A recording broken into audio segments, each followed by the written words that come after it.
नमस्कार सबैजनालाई। आज मैले मुलाको अचारको रेसिपी लिएर आएको छु। 2 दिन सुकाएर राखेको मुला, गाजर र भिजाएर राखेको मटर लिने, त्यसमा तोरी राख्ने, हल्दी, स्वाद अनुसार नुन राख्ने। त्यसपछि हामीले तोरीको तेल लिएर लसुनलाई ब्राउन हुनेसम्म खुराउने। खुराइसकेपछि चाहिँ हामीले त्यसलाई मुलामा जानिसकेपछि चाहिँ हामीले मजाले मिक्स गर्नुपर्छ। 2 मिनेट जस्तो मिक्स गरिसकेपछि चाहिँ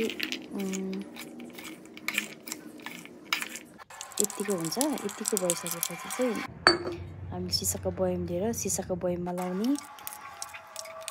सिसाको बयममा चाहिँ मजाले एयरटाइट गरेर राख्नुपर्छ। अनि आफ्टर 6-7 डेज चाहिँ हाम्रो मुलाको अचार रेडी हुन्छ। Thank you for watching. By.